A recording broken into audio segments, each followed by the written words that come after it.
The Westcar Papyrus, a tale of ancient Egyptian magic and marvels. The Westcar Papyrus is an ancient Egyptian text that narrates 5 extraordinary tales of miracles performed by priests and magicians. These stories, recounted in the court of King Khufu during the 4th dynasty around the 26th century BC, were told by the king's own sons. This papyrus is often referred to as Khufu and the Magicians, or the tale of King Khufu's court. When first translated into German, it was titled Die Merkende Papyrus Westcar, which translates to the Tales of the Westcar Papyrus. The surviving portion of the Westcar Papyrus consists of 12 columns written in hieratic script, Miriam-like time dates the document to the Hyksos, period 18th to 16th centuries BC, and notes that it is written in classical Middle Egyptian. Linguist and Egyptologist Verena Lieber suggests that the Westcar Papyrus might have been written during the 13th dynasty. Historians have used the papyrus as a literary resource to reconstruct the history of the 4th dynasty. The papyrus is currently on display under low-light conditions at the Egyptian Museum in Berlin. The mysterious discovery of the Westcar Papyrus. The Westcar Papyrus, a treasure trove of ancient Egyptian tales, has a history as enigmatic as the stories it contains.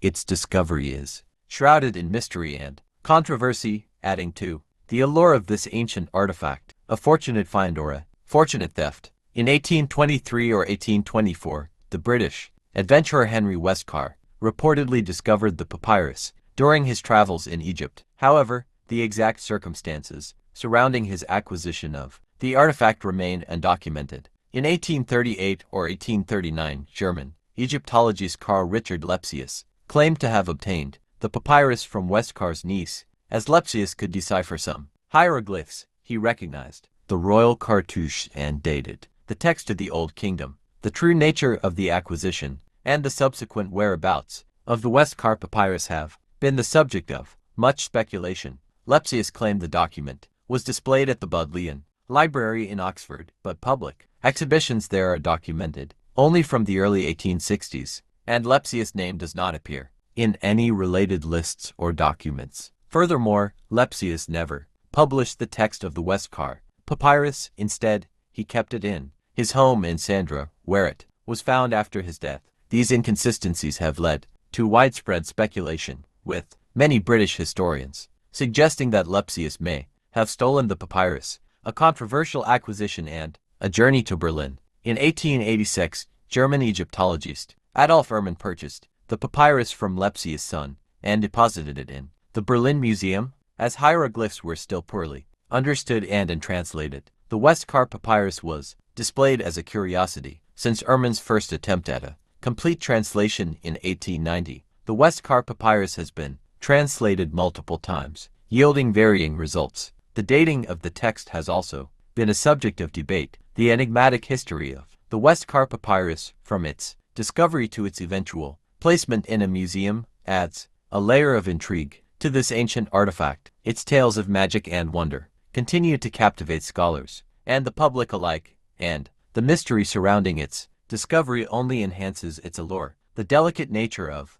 the Westcar Papyrus. The Westcar Papyrus, a treasure trove of ancient Egyptian tales, is not only historically significant but also a delicate artifact that has endured the passage of time. Crafted from the fibrous papyrus plant, this ancient document has been divided into 3 sections, each with its own unique challenges and preservation concerns. The papyrus is composed of 12 columns of text written in hieratic script. The first part contains the first 3 columns on the recto side, while the second part features the 4th and 5th columns on the recto as well. The third part encompasses columns 6 to 9 on the verso side and the final columns 10 to 12 on the recto. The papyrus texture is grainy, with a yellowish-gray hue and a remarkably fragile nature. The first part has been mounted on linen and placed between 2 glass plates. In 5 spots, the papyrus has been secured to the glass using methyl cellulose. The second part is mounted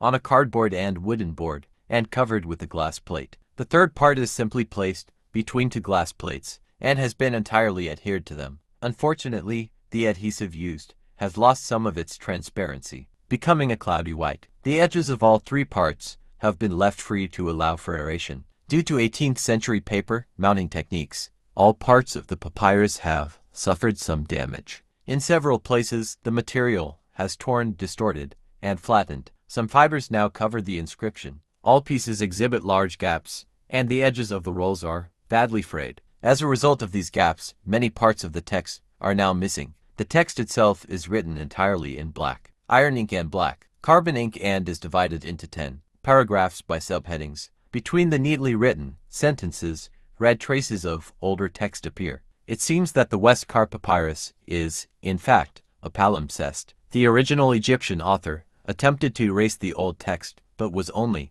partially successful. The clean writing and copying technique indicate that the author was a highly skilled professional. What should be the topic of our next video? If you enjoyed this story about my life, don't forget to like, share, subscribe, and comment.